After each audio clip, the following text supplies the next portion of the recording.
was going to wait until this guy who's using his leaf blower down the street finally puts it away and go gets beer because, it's a gorgeous Sunday afternoon. But I might be waiting for another hour, and I'm ready to record now. So maybe we'll get some silence and birdsong towards the end of this. Anyway, I want to talk about time and space. And I think that a hammock in the backyard is a perfect place to talk about time and space. On Twitter,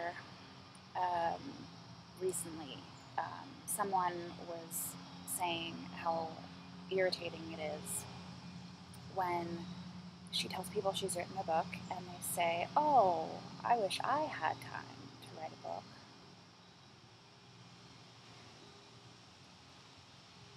Yeah, the thing is, no one is going to give you the time and no one is going to give you the space. You have to take it for yourself. And yes, I know we all have responsibilities, but you work around the responsibilities.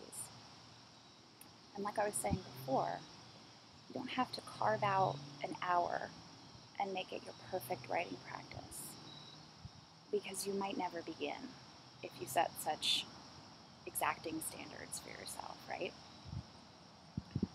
So you need to carve it out however you can find it. And I mean literally, if you need to lock yourself in the bathroom and pretend that you are on the potty, just do it.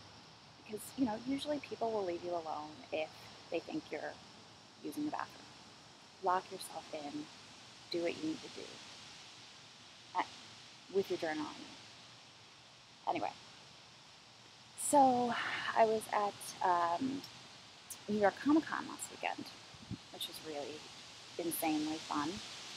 And there's all different kinds of events and panels there. And one of the panels was about Bram Stoker. And it was led by Dacre Stoker, who is Bram Stoker's, I think, great-grandnephew. And he was showing us pictures of his journal, or his schedule, his date book. And what was really interesting was that he had not only scheduled his, everything he had to do with his actors, because he was the stage manager. He was the business manager of the Lyceum Theatre in London. And so obviously he was a very busy man, and when he would, take the company on tour, and he was working out all the logistics, I'm sure. So he had that going on in his date book, but then he also had his characters' movements along with his own in the real world, which is just absolutely fascinating. And so he was, saying, okay, Harker is in Romania, and Lucy and Mina are in Whitby, and whatever, along with his own appointments, which I thought was really cool. So the point of this is, Bram Stoker was really, really busy. He was not a man of leisure, this gentleman poet who, had all the time in the world to, sit on his country estate and write. He was not one of those. He was a very busy man, but he got it done. So at this point, we start making excuses. Why we can't find the time, why we can't make the space.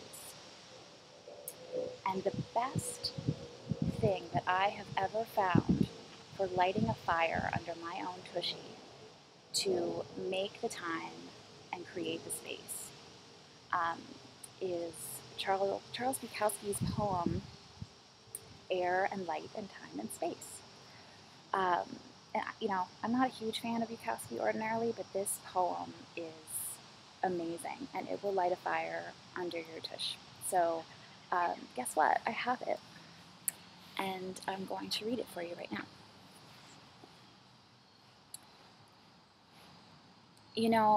I've either had a family, a job, something has always been in the way, but now I've sold my house, I found this place, a large studio.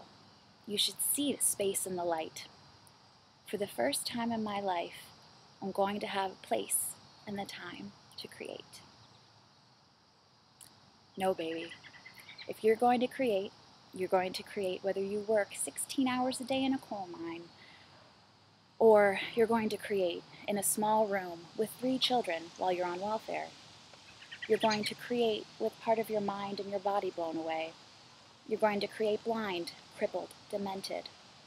You're going to create with a cat crawling up your back while the whole city trembles in earthquake, bombardment, flood, and fire. Baby, air and light and time and space have nothing to do with it. And don't create anything, except maybe a longer life to find new excuses for.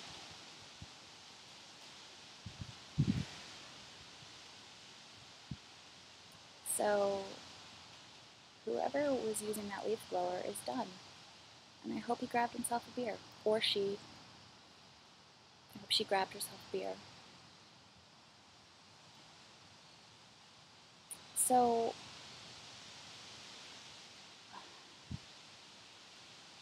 what should we do? I think the easiest thing to do is, right now, turn off your computer, lock yourself in the bathroom. Unless, of course, you have a hammock in the backyard. And you can fold yourself up like this and pretend that there's no one in here. And hide yourself, however you have to do it. Hide. And take 5 minutes, just 5 minutes. You can clock yourself, time yourself, and write. Just do it. Write about, if you need an idea, write about a place inside your imagination where you feel free and there's no one making demands for your time, your attention. And it can be by the ocean or it can be in outer space. Just describe this place. What do you see around you? What are the smells? What does it feel like? Is there sand underfoot? What does that feel like? Is it wet sand? Are there animals? Are there bird sounds? Anything, whatever, anything. Just take 5 minutes and do it.